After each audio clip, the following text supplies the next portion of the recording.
What's up everybody, my name is Joe and today we're going to be tearing the engine out of my 1994 Mustang GT for some much needed performance upgrades. Going to be putting a full build series up on YouTube, and thanks for watching and let's get at it.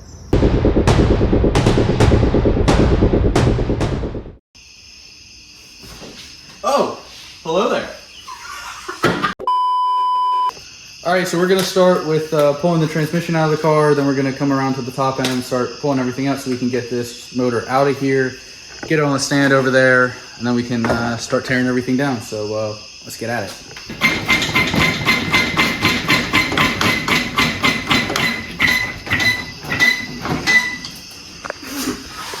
Alright, so this is how not to jack up a car. We have 4 Harbor Freight jack stands and 1 low pro jack doing all the work.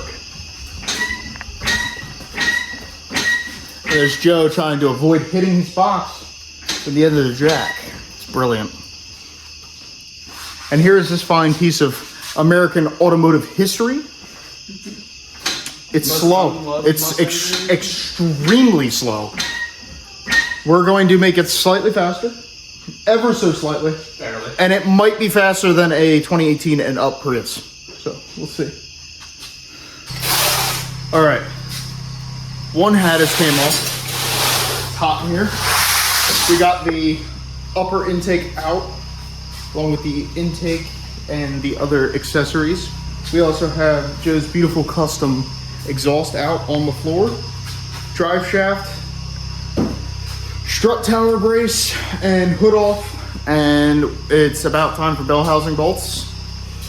Joe is looking for I have a bunch of spare bolts to bolt a lift plate to the lower intake. I did it 2 years ago. I just don't remember where I put them. Wonderful. Be looking for those for the next hour. And we'll start pulling the bell housing bolts and we'll get back at you once the trans is out. The next day. All right, so it is the next day. We were having some issues with the lighting in the garage not staying on, so we called it quits early tonight. We were about halfway done with the trans being out. But I came in this morning, finished it up. So we have trans right here, and I just pushed the car back outside. So she's just sitting right here just so I can get everything cleaned up and get all my tools back in the box, because one thing I have learned is if you don't stay organized, you get really tired of this really fast. So gonna be trying to practice a little bit more cleanliness on this project than others, and gonna start tackling top end, getting some stuff undone so we can get the cherry picker over here and get this engine out.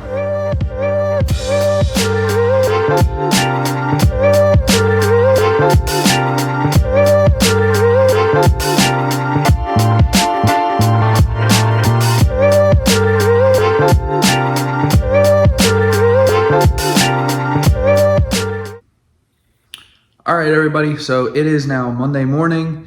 Got a bit of a hard jump from the last time I had any clips recorded. Well, motor's now out and it's sitting over there. We're still having problems with the lights in here. The whole garage runs off batteries, and we have to keep the generator on to keep them charged, but that's not working right now. So we were just about to the point where we were gonna get the crane over here and get the engine out, and the light shut off. So we were determined to get it done because we were that close. So we just pulled it out in the dark with flashlights. So I didn't get to record any of that, which sucks, but give you a basic rundown of everything that we had to do in case you're looking to do something like this yourself, specifically on, you know, an SN95 or even a Fox body. It's pretty much the same thing. Yeah, so it's all pretty simple, and I'll give you a rundown real quick. All right, so it was a pretty straightforward removal. We got the transmission out, like I said, it's early Saturday morning. That's pretty straightforward. Cat back, drive shaft got to come out, bell housing bolts. There's 2 connectors, one for wheel speed and one for something else. I'm not sure what it is. But then the trans comes out pretty straightforward. I was able to keep all my AC lines hooked up, so I didn't have to worry about any of that and getting it recharged when it's all back together. I took the battery tray out, and then the 4 bolts that hold in the compressor to the bracket were pretty easy to come out. Since I pulled this out on its own without the trans, I was able to leave all the accessories on the front. I don't know if it would be doable with the trans still mated. I'm not sure, but I didn't want to have to take this off because 94 and 95 power steering pumps, the pulleys are different from Fox's and they're different from the 4.6 cars, and nobody makes them anymore. So I had to get this made from it's billet aluminum. I had to get it made from I think it was Wazi's pulleys. They make a lot of hard to find pulleys for cars like this and whatnot.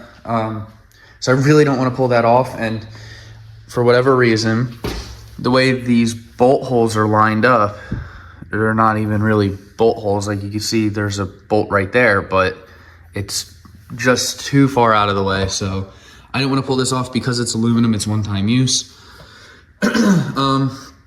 I'm gonna have to get this whole bracket off, and it is unfortunate because one of the bolts is right here, but I might be able to get these two out and then walk the whole thing out. I'm not sure. I'm gonna try that. If not, we'll just have to buy another pump, and you know, it is what it is.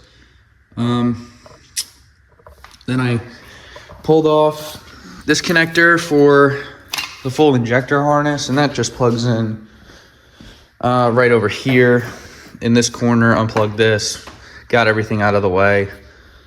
And then there is one ground strap that goes right here, right in front of the oil pressure sending unit. It's kind of hard to see, right about there. And that just runs down through this whole harness up by where the battery terminals are. And they just hook onto a little eyelet here, right on the fuse block. Once you get the radiator and fans out, you have about 1 foot of room in the front, so that was pretty simple.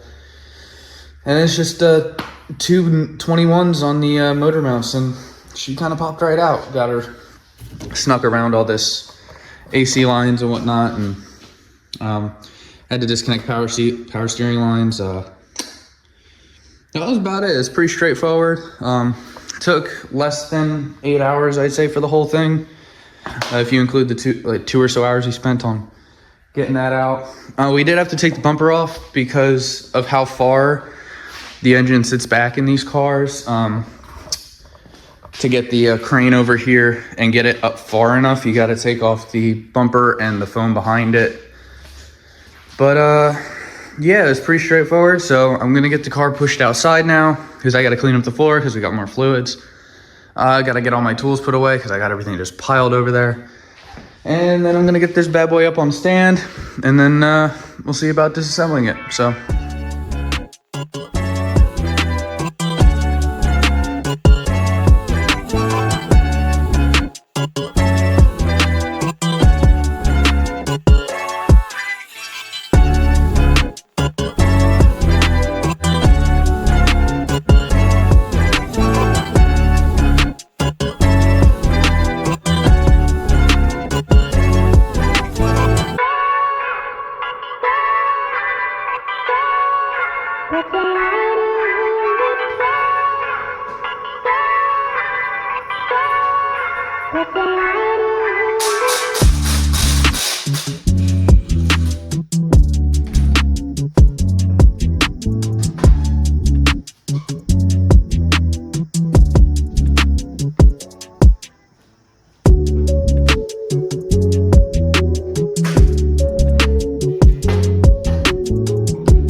Alright everybody, that is going to do it for today. In the next video, I don't know when that's going to come out, I'm probably going to be doing full teardown and then maybe some reassembly. I'm not entirely sure how I'm going to space all these videos out, but got it up on a stand, got everything put away, got some cleaning done. So that is going to be it for today, and catch you next time.